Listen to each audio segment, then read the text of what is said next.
Hello friends, welcome back to our channel. तो आज की इस वीडियो में अर्धवार्षिक परीक्षा 2023-24 का कक्षा 10वीं यानी क्लास 10th का हिंदी का हाफ ईयरली का क्वेश्चन पेपर लेकर आए हैं, जो आपके एग्ज़ाम के लिए वेरी वेरी इंपॉर्टेंट है। तो आज की इस वीडियो में class 10th Hindi half yearly का क्वेश्चन पेपर हम देखेंगे, किस टाइप के क्वेश्चंस आपके हाफ ईयरली एग्जाम में पूछे जाते हैं। इन क्वेश्चंस को आपको अच्छे से तैयार करना है, एक एक क्वेश्चन को अच्छे से देखेंगे और प्रश्न पत्र को हल करेंगे। तो चलिए आज का वीडियो शुरू करते हैं। अगर आपने अभी तक चैनल को किया नहीं सब्सक्राइब, तो चैनल को कर लेंगे सब्सक्राइब। साथ में अगर आपको वीडियो पसंद आए तो वीडियो को करिएगा लाइक और अपने दोस्तों में भी शेयर करिएगा, जिससे वो भी इस वीडियो का लाभ उठा सकें। तो चलिए आज का वीडियो शुरू करते हैं। तो सबसे पहले हम क्या करेंगे, सबसे पहले हम 20 ऑब्जेक्टिव क्वेश्चन सॉल्व करेंगे। क्या करेंगे? 20 ऑब्जेक्टिव क्वेश्चंस को हम सॉल्व करेंगे। तो सबसे पहला हमारा क्वेश्चन आ जाता है, हिंदी का प्रथम उपन्यास है। तो यहाँ पर गोदान, परीक्षा गुरु, गबन, इनमें से कोई नहीं। तो हिंदी का प्रथम उपन्यास क्या है? परीक्षा गुरु है। और ये किसने लिखा है? ये लिखा है लाला श्रीनिवास दास ने। किसने लिखा है? लाला श्रीनिवास दास ने प्रथम उपन्यास परीक्षा गुरु लिखा था। तो यहाँ पर आंसर आपको जो करेक्ट हो जाएगा, खा वाला करेक्ट हो जाएगा, परीक्षा गुरु। इसके बाद नेक्स्ट क्वेश्चन हमारा आता है, एकांकी के सम्राट हैं सेठ गोविंद दास, डॉक्टर राम कुमार वर्मा, उदय शंकर भट्ट, इनमें से कोई नहीं। तो एकांकी के सम्राट कौन है? डॉक्टर राम कुमार वर्मा एकांकी के सम्राट हैं। इसके बाद है, शोक विकल सब रोवहि रानी, रूप राशि बल तेज बखानी, इनमें से कौन सा रच है? तो इसका आपका राइट आंसर हो जाएगा करुड़ रस। क्या हो जाएगा? यहाँ के विकल्प शब्द यानी कि यहाँ पर करुड़ रस आपका करेक्ट हो जाएगा। इसके बाद नेक्स्ट क्वेश्चन है, भारत भारती किसकी रचना है? तो भारत भारती किसकी रचना है? ये रचना है मैथिली शरण गुप्त की है। किसकी है? मैथिली शरण गुप्त की भारत भारती रचना है। तो यहाँ पर आंसर जो आपका करेक्ट हो जाएगा वो करेक्ट हो जाएगा मैथिली शरण गुप्त। क्या हो जाएगा?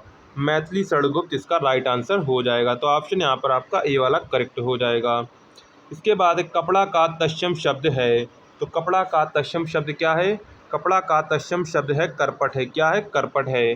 कपड़ा का तत्सम शब्द क्या है? करपट है। तो आंसर यहाँ पर आपका करेक्ट हो जाएगा करपट। यहाँ पर आंसर आपका खा वाला करेक्ट हो जाएगा। इसके बाद नेक्स्ट क्वेश्चन है, प्रत्यय के भेद होते हैं। तो प्रत्यय के भेद होते हैं, तो प्रत्यय के कितने भेद होते हैं? प्रत्यय के 2 भेद होते हैं। तो यहाँ पर आंसर आपका जो करेक्ट होगा वो खा वाला आपका करेक्ट हो जाएगा। क्या करेक्ट हो जाएगा? खा वाला, यानी कि 2 होते हैं। प्रत्यय के भेद कितने होते हैं? प्रत्यय के भेद 2 होते हैं। इसके बाद क्वेश्चन नंबर 7 हमारा आता है, मध्वारी में कौन सी संधि है? तो मध्वारी में कौन सी संधि है? तो मध्वारी में आपकी यड़ संधि है। कौन सी संधि है? यड़ संधि है। तो ऑप्शन यहाँ पर आपको जो करेक्ट हो जाएगा, खा वाला आपका करेक्ट हो जाएगा, यड़ संधि। क्या हो जाएगा? यड़ संधि। इसके बाद नेक्स्ट क्वेश्चन है, दृच्छाति किस लकार पुरुष का वचन का रूप है? तो दृच्छाति किस लकार और पुरुष का वचन का रूप है? तो ये लिट लकार प्रथम पुरुष एक वचन है। क्या है? लिट लकार पुरुष वचन एक पुरुष, प्रथम पुरुष एक वचन है। तो ऑप्शन यहाँ पर आपका खा वाला करेक्ट हो जाएगा। इसके बाद प्रत्युत्तर में प्रयुक्त उपसर्ग का नाम लिखिए। तो प्रत्युत्तर में प्रयुक्त उपसर्ग का नाम लिखिए। तो प्रत्युत्तर में प्रत्युत्तर किससे मिलकर बना है? प्रति धन उत्तर से मिलकर बना है प्रत्युत्तर। तो इसमें प्रति क्या हो जाएगा? उपसर्ग हो जाएगा। तो यहाँ पर आंसर आपको करेक्ट हो जाएगा खा वाला प्रति। क्या हो जाएगा? प्रति इसका राइट आंसर हो जाएगा। इसके बाद नेक्स्ट क्वेश्चन है, इनमें से कौन सममात्रिक छंद है? तो इनमें से कौन सा आपका सममात्रिक छंद हो जाएगा? जो आपका रोला छंद है वो सममात्रिक छंद होता है। इस प्रत्येक में 24-24 मात्राएं होती हैं। तो यहाँ पर आंसर जो आपका रोला वाला करेक्ट हो जाएगा, रोला। इसके बाद नेक्स्ट क्वेश्चन है, त्रिफला का समास विग्रह है। तो त्रिफला का समास विग्रह क्या है? त्रिफला का समास विग्रह है, त्रिफला का समास विग्रह है 3 फलों का समूह। ऑप्शन का करेक्ट हो जाएगा।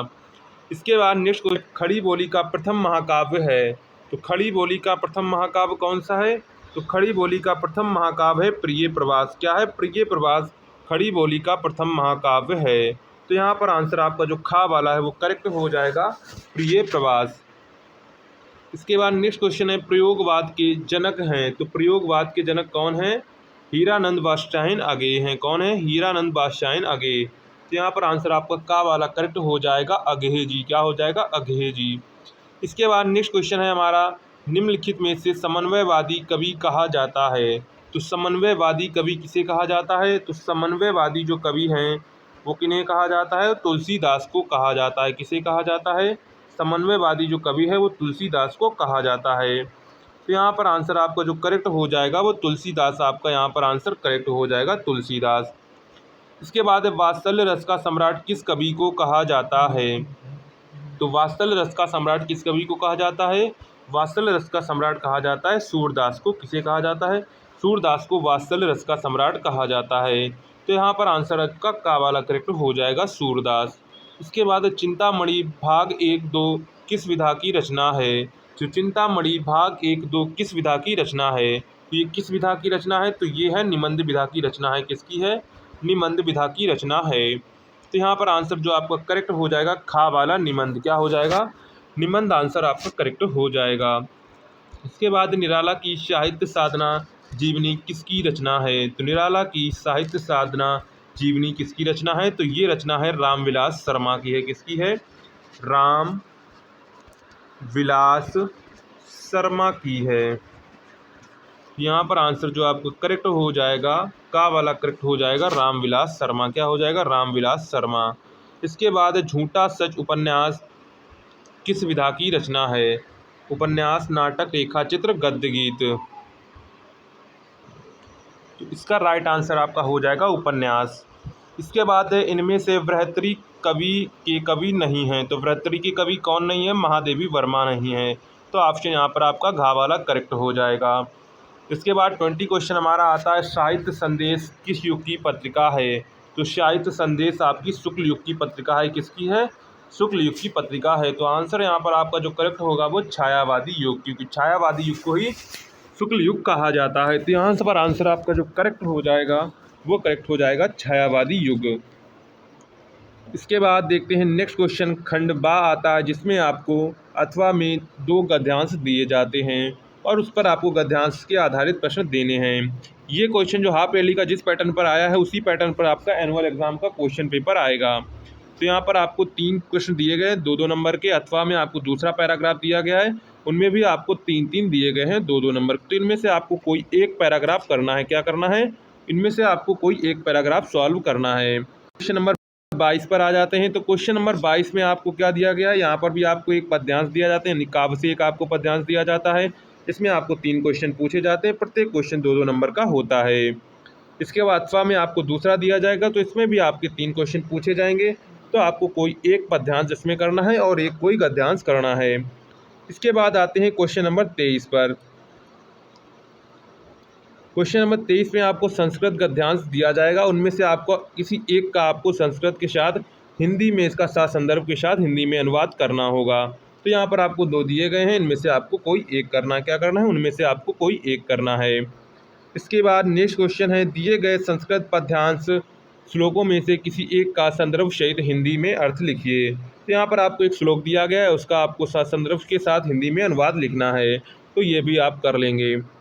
इसके बाद आता है क्वेश्चन नंबर 25। क्वेश्चन नंबर 25 में आपको एक खंड काव्य दिया जाता है जो आपके सिलेबस में होगा। तो यहाँ पर आपको दिए गए आपको जो सिलेबस हो उसके आधार पर आपको ये करना है। तो यहाँ पर आपको भविष्य दिए गए, आपके जिस जिले में हो आपके सिलेबस में जो हो वही आपको यहाँ पर करना है।